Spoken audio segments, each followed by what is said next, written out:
Gênesis capítulo 37. Teve José um sonho e o relatou a seus irmãos, por isso o odiaram ainda mais.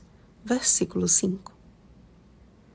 Enquanto a história da família de Esaú se resumiu ao capítulo de ontem, a partir do capítulo de hoje até o final do livro de Gênesis, estudaremos a história da família de Jacó, a começar pelo drama vivido por José e seus irmãos.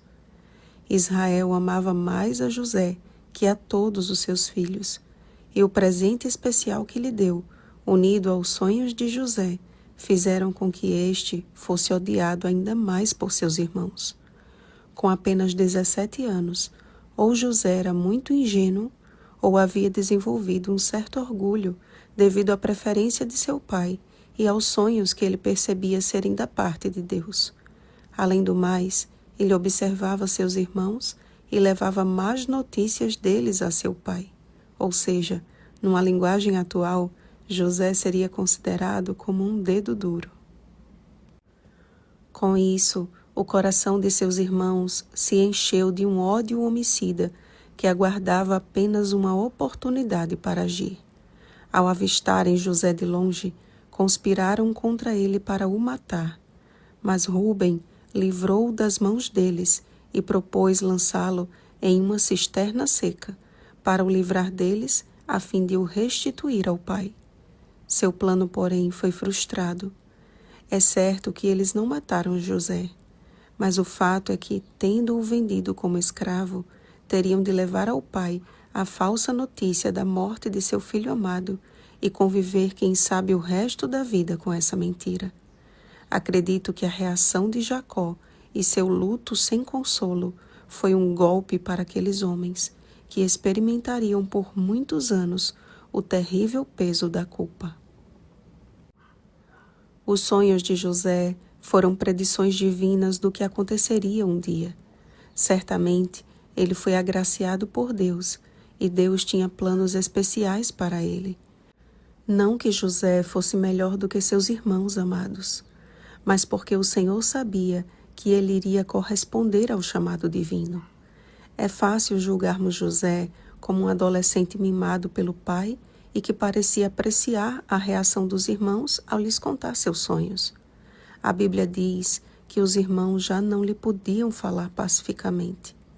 Então, por que José insistia em lhes contar os sonhos que tinha? Não o sabemos. Talvez tivesse que acontecer o que aconteceu, ou, infelizmente, ele teve que experimentar o cumprimento de seus sonhos da maneira mais difícil por falta de sabedoria e maturidade. Percebam que a disputa entre irmãos é uma questão antiga. Caim e Abel, Esaú e Jacó, José e seus irmãos, e assim o será até o final dos tempos.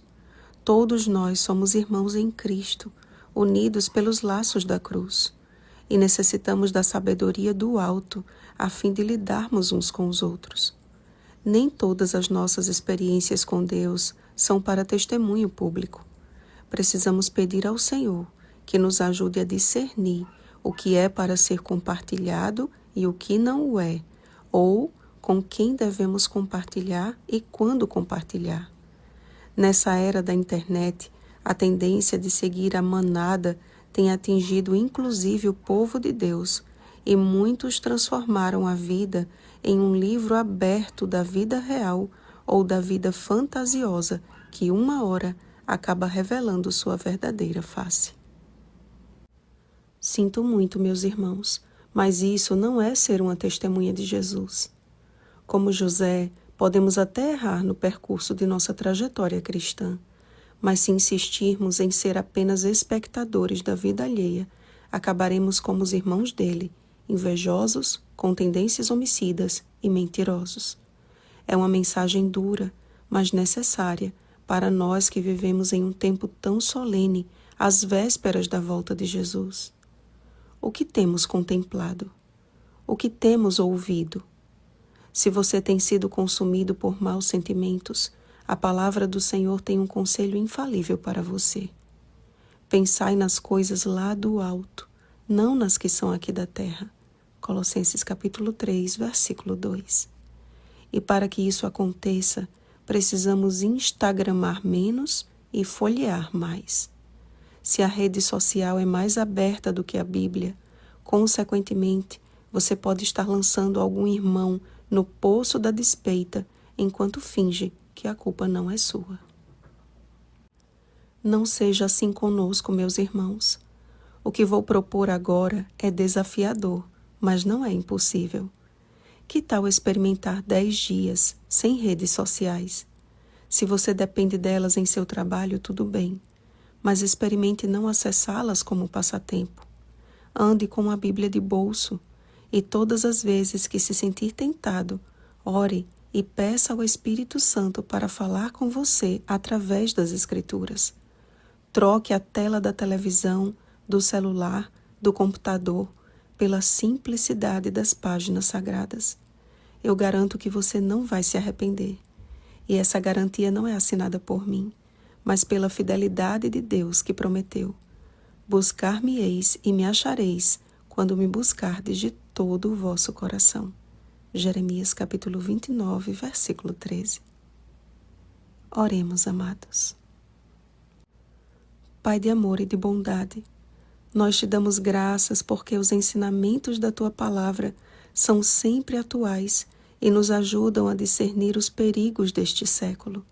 E desde já te pedimos que nos ajude e nos conceda o Espírito Santo para que esses 10 dias sejam apenas o começo de uma abençoada caminhada contigo.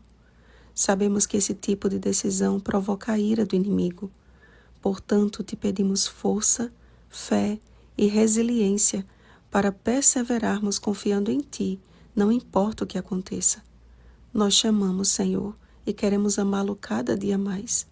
Ajuda-nos a Te encontrar e Te conhecer por meio da Tua palavra.